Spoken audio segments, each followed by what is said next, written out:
정말 많은 부자들이 비상계엄 사태, 제가 왜 비상계엄 사태 자꾸 얘기하냐면 제 주변에 경제적으로만 봤을 때 은행에다가 뭐 30억, 뭐 현금 30억, 50억 넣어놓으면 그런 분들이 투자이민에 대한 그 문의가 3배, 4배 정도 증가를 했대요. 평소보다. 어마어마하게 부자들이 지금 돈 사들고 나가려고 하는 거예요. 그만큼 자본 유출이 많이 되는 거겠죠? 지금처럼 저렇게 뻘짓을 하고 있으면 못 막는다. 큰일 날 것 같아요, 우리나라 이러다가.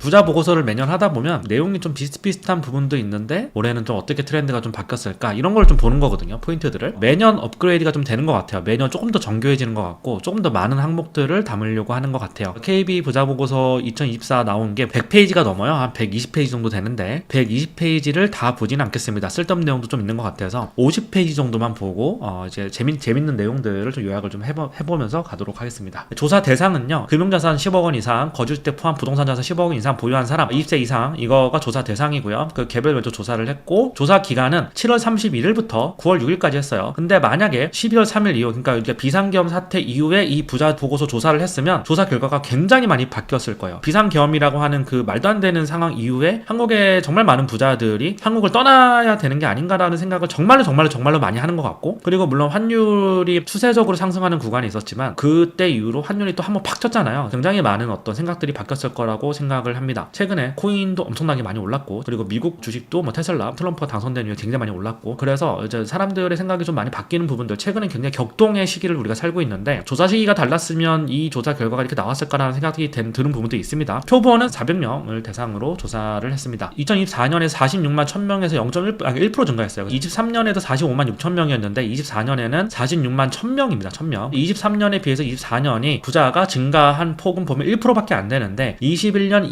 22년에는 8%, 7.5% 증가를 했습니다. 21년, 22년이 그만큼 자산 가격이 폭등기에 우리가 살았었어요. 당시에는 주식으로 돈 버신 분들도 굉장히 많았고 부동산으로 돈 버신 분들이 굉장히 많았습니다. 금융자산이 10억 원 이상이다라고 하면 주식만 생각하시는 분이 있어요. 현금이나 이런 거. 근데 부동산으로 돈을 벌면 그래도 현금화가 되는 부분들이 있으니까 부자 수가 늘어나는데 굉장히 지대한 영향을 줬다. 그래서 코로나19 이후에 3년 연속 어마어마하게 증가를 했습니다. 이게 뭘 보여주냐? 이 자산 가격의 상승기 때 편승한 사람과 이때 편승을 못한 사람 사이의 빈부격차는 어마어마하게 벌어졌습니다. 건물을 샀든 아파트를 샀든 주식을 샀든 뭘 샀든 간에 이때 편승을 했었어야 됐어요. 이때가 10년에 한 번 올까 말까의 기회였는데 이 지표도 그걸 굉장히 잘 보여주고 있죠. 한국 부자의 금융자산 추이를 보면요, 2024년에는 2800조 정도 되는데 23년에는 2700조 정도 되고요. 2022년에서 23년 넘어올 때는 4.7%가 떨어져요. 부자들의 금융자산이 오히려 까먹었어요. 크레딧 스위스에서 나온 보고서를 보면요, 이건 한국만의 현상이 아니고 고금리의 타격을 받은 게 22년이잖아요. 주식시장이 완전히 거의 뭐 박살이 나가지고 한국 부동산도 굉장히 안 좋았죠. 이때 한국의 부자들의 금융자산도 4.7%나 감소를 했는데 미국, 캐나다 이런 어떤 부자 나라들의 부자들도 이때 금융자산이 굉장히 많이 감소를 했습니다. 요즘에 언론들에서 요거 가지고 기사를 되게 많이 뽑아요. 금융자산이 300억 이상 있는 사람들을 초고 자산가라고 해요. 1만 명 시대에 진입을 했다. 부동산 뭐 이런 거 말고 금융자산으로만 300억, 주식 이런 거죠. 코인도 될 수 있고, 어쨌든 그 300억 이상 있는 사람들이 1만 명 시대에 진입을 했다. 아마도 금융자산이 300억이 넘게 있으면 최소한 자산은 1000억이 넘지 않을까 싶습니다. 그래서 어쨌든 초고 자산가들이 가지고 있는 금융자산이 1267조고요. 한국 부자 금융자산 전체 44.8%를 차지하고 있습니다. 이게 굉장히 중요한 포인트가 뭐냐면요, 23년에서 24년 넘어오는데 고자산가랑 초고 자산가가 있는데 초고 자산가가 1.9%에서 2.2% 좀 됐고요. 300억 이상 있는 사람이 1년 사이에 꽤 많이 늘었고요. 몇천 명이 늘었고요. 그리고 23년에서 24년 넘어오면서 초고 자산가들이 가지고 있는 금융자산의 규모가 1128조에서 1267조로 늘었어요. 이게 뭘 말해주는 거냐? 금융자산이 300억 이상 있는 사람들의 금융자산이 3.7%나 증가를 했고 139조가 증가를 했는데 고자산가 100억에서 300억 사이에요. 이 사람들은 오히려 마이너스 2.9%고 그리고 전체 금융자산도 마이너스 67조입니다. 한국의 부자들, 아까 여기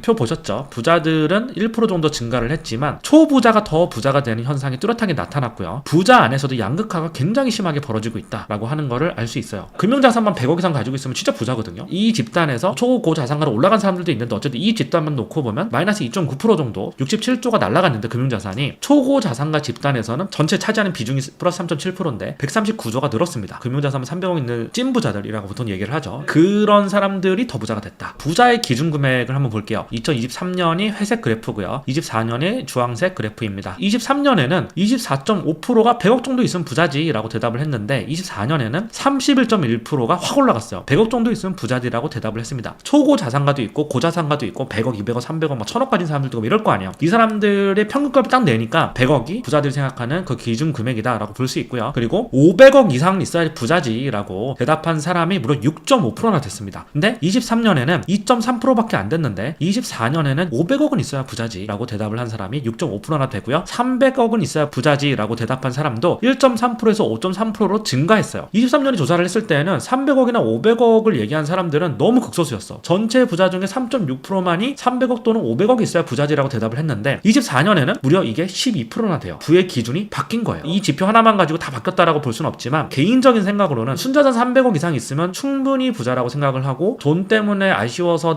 타인에게 뭔가 좀 비굴한 소리를 하거나 이럴 필요가 없는 그 정도 수준이라고 저는 생각을 하거든요. 갑자기 하이퍼카를 사거나 이런 미친 짓만 안 하면 평생 잘 먹고 잘 살 수 있는 돈의 기준이 얼마냐라고 보면 2,500만 불, 2,400만 불 정도라고 저는 생각을 하거든요. 그 돈이면 미국에 가서도 떵떵거리면 잘 살 수 있고 물론 미국에서 하와이에 200억짜리 집을 사겠어 이런 미친 짓만 안 하면 돼요. 근데 왜 300억이냐를 봤을 때 제 주변에서 찐으로 정말 1,000억, 2,000억, 뭐 3,000억 되게 많은 이런 사람들도 정상적인 메타인지를 가지고 있는 그런 사람들 중에 300억보다 훨씬 많은 사람들도 300억 이상 있으면 삶이 크게 바뀌지는 않는 것 같아 라고 이야기를 하는 편인 것 같긴 해요. 100억 이상 가지고 있어도 굉장히 부자긴 합니다. 근데 이거는 순자산 기준이 아닙니다. 어쨌든 제가 여기 써놨어요. 대한민국에서 충분히 부자로 살 수 있고 핵심지 대형 평형대 아파트만 포기한다면이라고 던제를 달았는데 왜냐하면 100억은 너무나 큰 돈이지만 이제는 서울도 집값이 너무 비싸서 핵심지에 있는 대형 평형대 아파트를 사면 그게 한 70억, 80억 이렇게 하니까 이제는 100억 가지고 서울 핵심지에서 뭐 대형 평형대 큰 아파트에 살면서 럭셔리 라이프를 즐기면서 살 수 있는 그런 돈은 또 아닌 것 같다라고 제가 얘기를 또 했는데 이 얘기했다가 제가 욕을 오지게 먹었어요. 근데 사실 맞잖아요. 서울 안에선 그렇잖아요. 물론 이 돈을 가지고 만약에 뭐 지방에 가면 훨씬 더 윤택하게 살 수 있겠지만 서울을 중심으로 봤을 땐 그렇다라고 하는 거죠. 부자 10명 중에 5명은 스스로 부자라고 생각을 했고 반대로 얘기하면 부자 10명 중에 5명은 스스로 부자가 아니다라고 생각을 하는 거예요. 부자 자각도의 추이를 보면요. 23년에는 부자 기준 안에 든 사람 중에서 난 부자가 아니에요 라고 얘기한 사람 60%였는데 올해는 47%로 줄었습니다. 부자라고 생각한다는 사람이 50%가 넘었어요. 그래서 굉장히 이것도 유의미한 변화인 것 같고요. 100억 이상 있는 사람들은 스스로를 부자라고 인식하는 비율이 73%나 됩니다. 근데 50억에서 100억 미만인 사람들은 51%고요. 50억 미만인 사람들도 충분히 대한민국 전체에선 부자인데 스스로가 부자라고 생각하는 사람은 45%밖에 안 돼요. 근데 23년에 비해서는 많아진 거긴 한데 45% 정도밖에 안 됩니다. 7, 80억 정도의 자산이 있어도 48% 정도는 난 부자가 아닌데요 라고 얘기를 하고 있어요. 순자산이 아니에요. 절대 이게 총자산입니다. 총자산. 요게 부자들은 어디에 살고 있는가를 나타내는 지도거든요. 일단 압도적으로 서울 경기에 부자들이 많고요. 그리고 경기보다는 압도적으로 서울이 많고요. 서울 경기에 부자 정의에 드는 사람들이 30만 명이 넘게 살고 있어요. 30만 8천 명, 31만 명 정도 되는데 증감 추이를 봐야 돼요. 서울은 부자가 20만 7천 명에서 20만 8천 명으로 증가를 했어요. 1,500명 정도 증가를 했고 경기도 같은 경우도 1,000명 정도 증가를 했습니다. 부산도 700명 정도 증가를 했는데요. 경북, 대구, 전라도, 광주, 그리고 인천은 감소했습니다. 왜 그러냐를 보면 일단 부자의 정의가 만약에 순자산 100억 이상이야 이랬으면 뭐 감소를 안 했을 수도 있는데 부자의 정의가 금융자산 10억 이상 있는 사람들 중에서 10억 이상의 거주택을 가지고 있는 사람 이렇게 얘기를 했었잖아요. 턱걸이에 걸려있는 사람들이 있다고 생각을 한번 해보죠. 금융자산 한 12억 정도 있고 내가 살고 있는 아파트는 한 15억 정도 돼 라고 하는 턱걸이에 걸려있는 사람들 중에서 이탈된 사람들이 있는 거예요. 대구랑 인천이 부동산 경기가 너무 안 좋았거든요. 대구가 너무 미분양이 많았고요. 대구 아파트 가격이 작살이 났죠. 부자 기준 안엔 들지만 그렇게 부자는 아닌데 약간 턱걸이에 걸려있는 사람들이 아파트 가격이 내려가게 되면서 이 기준에서 탈락했을 가능성이 상당히 높아요. 인천도 마찬가지입니다. 인천에 공급량이 너무 많아가지고 최근에 되게 힘들었었고 내년 공급량도 좀 많은 걸로 저는 알고 있는데 어쨌든 그런 것들 때문에 인천, 광주, 대구, 경북이 부자가 이탈을 했습니다. 그리고 경북이 가장 많은 부자들이 이탈을 했어요. 경북은 300명이나 줄었는데 지방 경제가 소멸되어 가는 과정하고 좀 비슷한 것 같아요. 그리고 서울 안을 보죠. 서울이 가장 부자들이 많은데요. 색깔이 진할수록 빈부격차가 큰 구입니다. 서울에서 가장 빈부격차가 큰 구가 어디냐? 평창동이 있는 종로구, 용산구, 서초구, 강남구입니다. 서초, 강남은 균질화된 동네라고 생각을 해요. 서초구 반포 살아요. 서초구 방배동 살아요. 아니면 뭐 강남구 뭐 청담동 살아요. 대치동 살아요. 도곡동 살아요. 이러면 다 균질화돼 있다라고 생각을 해요. 근데 그거는 착각이에요. 균질화돼 있는 거는요. 반포 원벨리 살아요. 반래퍼 살아요. 아파트 단지 안에서는 어느 정도 균질화가 돼 있겠죠. 물론 평형대 다 다르죠. 뭐 반래퍼 80평 사는 사람하고 20평 사는 사람하고 부의 격차가 엄청나게 벌어져 있겠죠. 어쨌든 간에 2000세대, 3000세대급 단지 안에서는 어느 정도 균일성이 높겠지만 재건축되고 한강변에 몰려있고 거기 비싼 아파트들만 있는 게 아니에요. 서초구, 강남구 안에는 굉장히 광범위하게 저개발 구역도 있고요. 생각보다 싼 집들이 되게 많아요. 서초, 강남구도 그래서 부의 집중도가 굉장히 높은 곳 중에 한 곳이고요. 용산구도 한남동에 부촌 있고 뭐 나인원도 있고 더일도 있고 유엔빌리지 쪽도 있고 이태원동에 동에 재벌 회장님들 사는 데도 되게 부자들이 많이 산단 말이에요. 근데 엄청나게 광범위하게 여기도 저개발 구역들이 있습니다. 한남 뉴타운에 들어오게 되면 균일성이 좀 더 높아질 것 같긴 한데 한유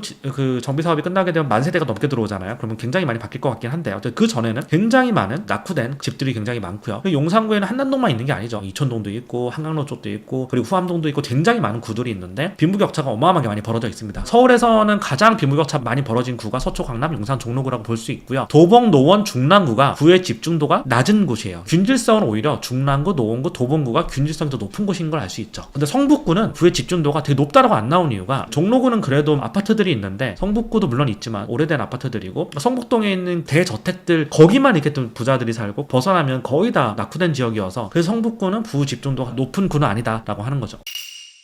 네, 여기 보면 부동산 자산의 추이 한마디로 요약을 하면요, 한국 부자들은 부동산을 좋아한다 라고 요약할 수 있어요. 2022년에서 23년 넘어올 때 법인 명의의 부동산이 마이너스 7.9%로 떨어졌었고 개인은 19.5%로 증가를 했는데요. 근데 23년에서 24년 넘어올 때는 개인은 0.8%밖에 안 늘었는데 법인 명의 부동산이 26.4%나 늘었습니다. 엄청나게 많이 늘었어요. 법인 명의 부동산이. 제 내피셜리 봤을 때 일단 첫 번째, 법인 명의 부동산이 늘었다라고 해서 법인이라고 하면 뭐 삼성전자도 있고 현대자동차도 있고 이런 어떤 사업을 하는 회사들을 생각을 하는데 꼭 그렇지는 않습니다. 건물 투자형 법인이 되게 많아요. 건물 투자만을 위해서 페이퍼 컴퍼니처럼 만들어 놓고 거기다가 출자해서 아무것도 없는데 그냥 그거 가지고 이제 건물 사고 파는 연예인들도 많이 그렇게 하잖아요. 1인 법인 많이 하잖아요. 그런 식으로 운영이 되고 있는 건물 투자 법인이 많기 때문에 2023년에서 24년이 넘어올 때 근생 꼬마 빌딩 거래량이 굉장히 많이 늘었거든요. 23년보다. 근데 그것 때문에 26%나 늘었을까라고 생각을 해보면 그건 아니에요. 단위가 조원인데 963조에서 1183조로 굉장히 많이 늘었어요. 꼬마 빌딩 거래량으로 설명이 안 돼요. 그렇기 때문에 이걸 어떻게 설명해야 되지라고 하는 저도 고민이 있습니다. 다 설명이 안 돼. 어쨌든 법인 명의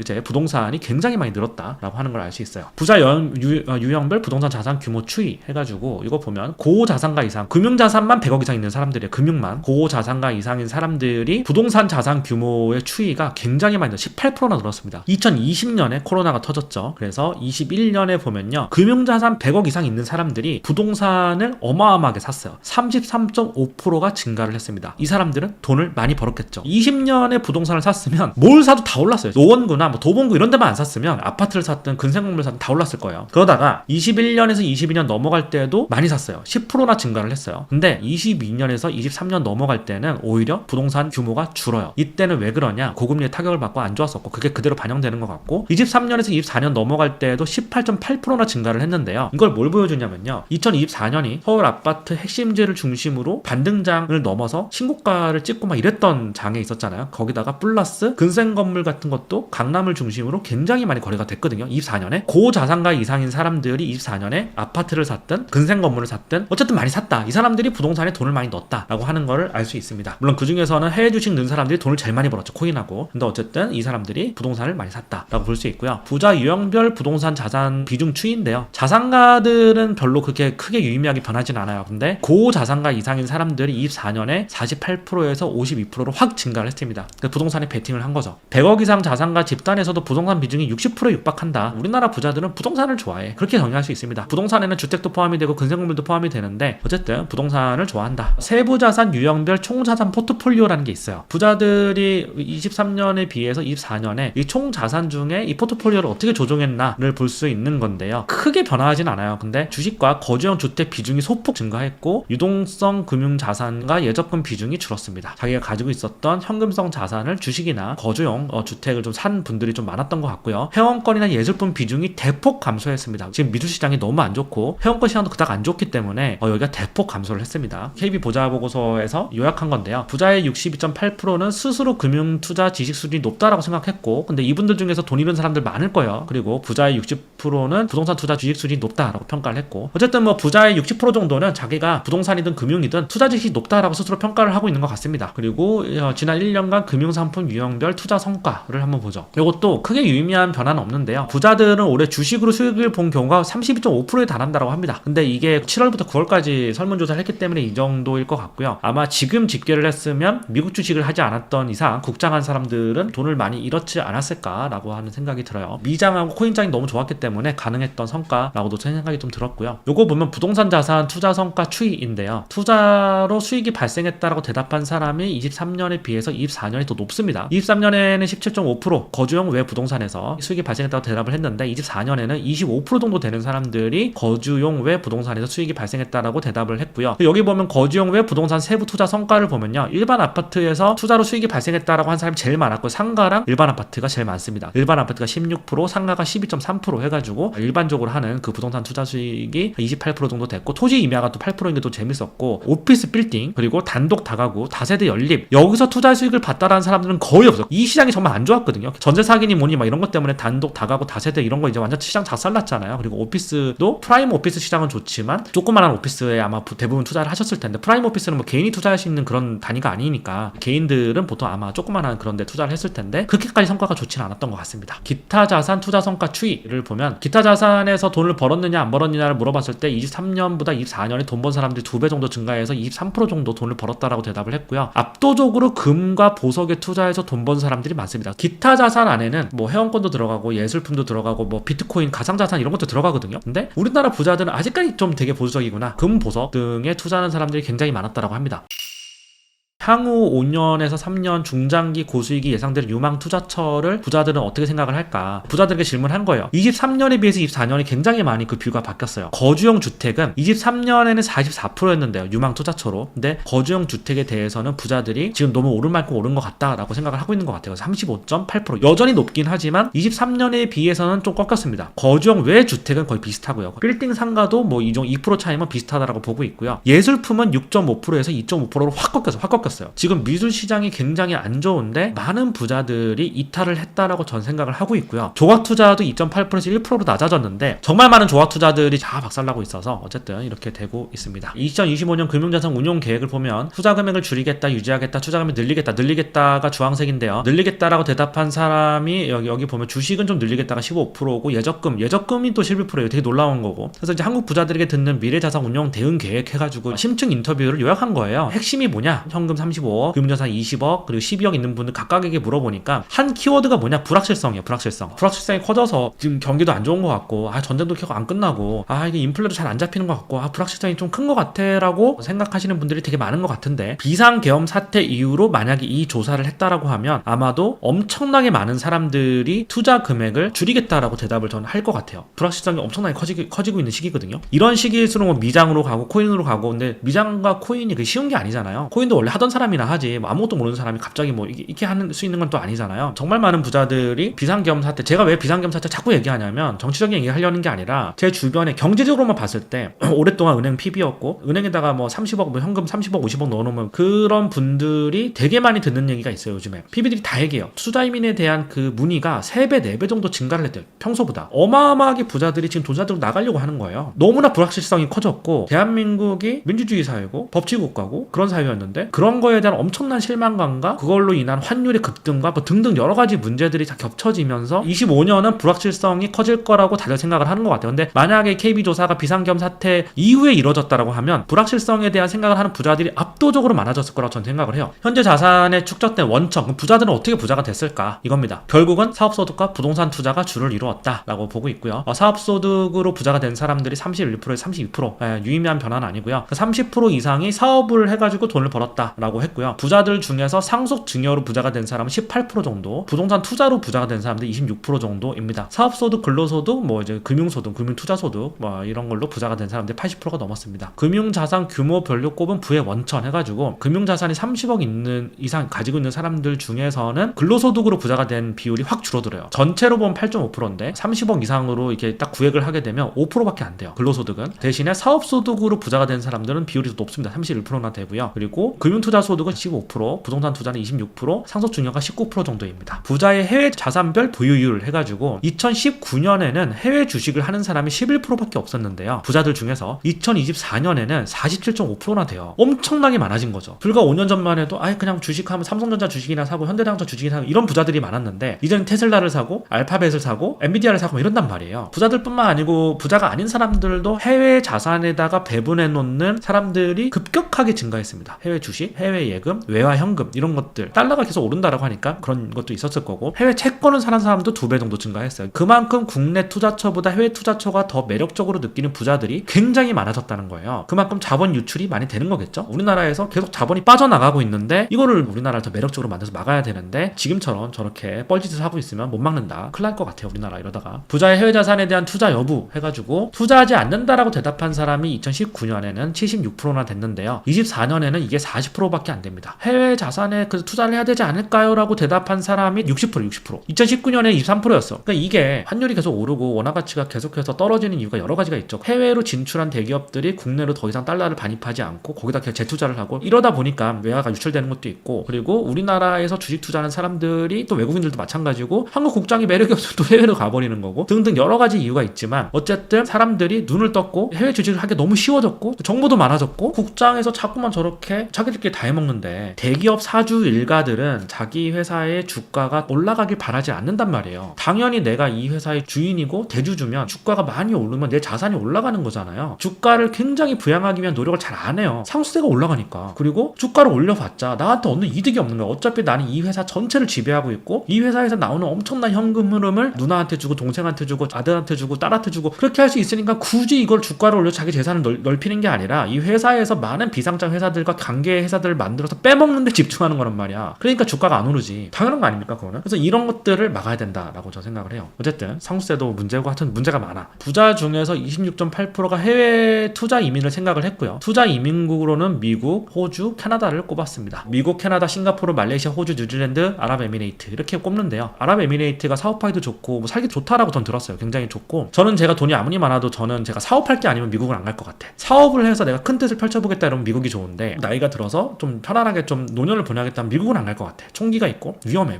인종차별도 좀 심하고 싱가포르는 이미 벽이 너무 높아져가지고 어려워진 것 같고요. 제 주변에서는 이민 고려하는 분들 보니까 캐나다, 호주, 아랍에미레이트 이렇게 많이 알아보시더라고요. 뉴질랜드 너무 심심해서 안 간다라고 하고 그렇게 알아보고 있더라고요. 부자들이 많이 유출되는 이유는 사실 상수세, 증여세가 살인적이어서 그런 얘기를 하더라고요. 내가 한국에서 이민을 가서 여기서 물려주고 다시 뭐 나중에 이제 노년 때 일정 정도의 돈을 가지고 돌아왔을 때 시뮬레이션 다 돌려보면 한국에서 상수세, 증여세 내는 게 너무나 큰 돈이어서 그냥 이민 가가지고 자식한테 물려주면 거의 안 내고 물려줄 수 있으니까 그 돈이면 그냥 3대가 먹고 산다는 거예요. 그런 분들이 이제 이민을 가려고 하는 그런 분들이 좀 많은 것 같아요. 상조세가 좀 안타까워. 왜 저렇게 정치 논리로만 보는지. 어쨌든 이게 좀 경제 논리로 봐야 되는데 총 자산이 증가할수록 금, 보석, 예술품 등의 투자한 경험이 있는 비중이 확연히 올라가게 됩니다. 돈이 많아야 여러 곳에 분산할 수 있기 때문이고요. 자산 20억대, 30억대에서는 오로지 아파트 투자만을 보지만 자산이 100억이 넘어가기 시작하면 대체 투자처를 되게 많이 보게 되거든요. 분산 투자처 이런 거 되게 많이 보게 돼요. 대체 투자처가 뭐냐? 아파트 말고 거주형 부동산 말고 뭐 예술품도 될 수 있고 금, 보석도 될 수 있고 코인도 될 수 있고 선박 항공기도 투자하는 사람이 있네요. 되게 신기하네. 기타 자산에 투자를 많이 하는 사람들 그리고 경험이 많은 분들은 100억 이상 있는 사람들이 많은 것 같아요. 20, 30억대의 부자 이분들도 물론 부자지만 여기서는 사실 아파트 외에는 다른 대안을 좀 생각할 수가 없어서 100억 이상이 돼야 이제 좀 그런 경험들이 좀 많아지는 것 같다라고 저는 생각을 합니다. 향후 투자 의향이 있는 대체자산 유형이라고 돼 있는데요. 금보석에 투자하는 부자들이 이렇게 많은 줄 몰랐어요. 그리고 부자가 예술품 투자를 하는 가장 큰 이유는 현재 최선의 투자처이고 절세가 가능하세였다. 현재 최선의 투자처다라고 대답한 사람이 32%나 되고 절세 목적이 29%, 작가 후원, 취향 재력 표현 뭐 이런 것들도 20몇 %씩 되는데 미술품 투자해가지고 절세할 수 없거든요. 미술품이 만약에 양도 차익만 나면 세금이 거의 없기 때문에 증빙소득을 많이 만들 수 있는 투자는 맞아요. 그건 맞습니다. 근데 문제는 양도 차익을 이렇게 낼 수 있느냐 이게 가장 문제거든요. 저도 미술품을 많이 해봤는데 절세는 이거 좀 잘못 알고 있는 것 같아. 이거는 미술품은 뭔 절세가 되지라는 생각이 들어요. 향후 예술품 투자 의향이 없는 이유 관심과 뭐 지식 부족 그리고 작가 선택이 어렵고 실물 관리가 어렵고 저점 가격에 판단하는데 어렵고 기존 투자로 충분하고 이런 대답들을 했는데요. 가장 많은 비중을 차지하는 게 뭘 사야 될지 모르겠다는 거예요. 어느 정도 돈을 벌면 아비투스라 그러잖아요. 자기의 취향을 보여주고 자기의 어떤 안목을 보여주고 싶어 한단 말이에요. 취향과 안목을 보여주는 게 뭐가 있을까요? 명품은 너무 짜친단 말이야. 명품은 그냥 뭐 약간 된장 같잖아. 에르메스 다 두르면 이게 교양 없어 보인단 말이야. 그래서 사람들은 다 그래. 돈을 벌면 뭔가 자기를 보여주고 싶어. 보여주는 방법이 뭐냐? 뭐 슈퍼카? 그것도 너무 교양 없어 보이잖아요. 불법충 같잖아. 미술품으로 그걸 자기를 보여주려고 하는 거죠. 이거는 현대사회뿐만 아니라 르네상스 시대에도 그랬고 그 이후에도 그랬고 근본적으로 미술품은 물론 뭐 작가에 대한 관심, 뭐 미학적 관심, 철학, 인문학 뭐 이런 것들을 표현하고 뭐 너무 재밌고 해서 뭐 구입하는 것도 분명히 있어요. 그런 것도 있지만 결국 이 시장을 끌고 가는 동기는 자기의 신분을 과시하고 싶은 거예요. 그렇기 때문에 비싼 거야. 수량이 적잖아요. 그래서 비싼 거예요. 향후 가상자산 투자 이유 유망 투자처라고 꼽은 사람이 38.9%, 장기적으로 높은 수익률 수익률 38.9%, 장기적 비전에 공감. 장기적인 뭔가 수익률과 비전에 공감한다라고 대답하는 사람들이 많았고요. 그게 2024년에 가상자산의 수익률이 좋았고 이제 계속해서 이제 코인이 올랐던 그런 역사가 있었기 때문에 대답한 게 아닐까라고 생각을 하고요. 가상자산의 미래에 대한 전망을 부자들한테 물었는데 광범위한 결제 수단으로 사용됨이 이거 생각보다 이렇게 대답한 사람이 많네요. 되게 신기하네. 17.3%나 됐고요. 안정적 투자 자산은 인정됐다라고 이야기하는 사람이 17.8%나 됐어요. 35% 정도가 긍정적으로 대답을 했는데 향후 가상자산 투자 의향 여부별로 이렇게 물어봤을 때 없다라고 대답한 사람 중에 일시적인 유행이 그칠 거고 정부 규제로 사라질 거다라고 대답한 사람도 상당히 많았습니다. 저는 그렇게 생각하지는 않지만 이런 분들이 좀 많았네요. 향후 가상자산 투자 의향이 없는 이유, 변동성이 너무 크다, 그리고 기존 투자로 충분하다, 그리고 지식이 부족하다, 내재 가치가 낮다, 원금 손실 위험이 크다, 이렇게 대답한 사람들이 이제 줄을 이뤘습니다. 투자 안 하는 분들 중에서. 그리고 총 자산 규모별로 봤을 때에는 이제 100억 이상 가지신 분들이 변동성이 너무 크다라고 대답한 사람이 자기보다 좀 덜 부자인 사람들이 대답한 것보다 좀 적었어요. 어쨌든 이렇게 대답을 했습니다. 그래서 제가 준비한 걸 여기까지 준비를 했는데요. 다들 재밌게 보셨나요? 처음부터 내용이 되게 많은데 KB 부자 보고서는 120페이지 정도 되니까 뭐 궁금하신 분들은 더 읽어보시면 되고요. 쓸데없는 내용들도 좀 많아서 좀 요약해가지고 이렇게 해봤습니다. 2024년 부자 보고서를 보면서 23년에 비해 좀 달라진 부분들이 좀 많았다라고 생각이 들고요. 그런 것들이 유용한 인사이트를 좀 주는 부분들이 있었다라고 생각을 합니다.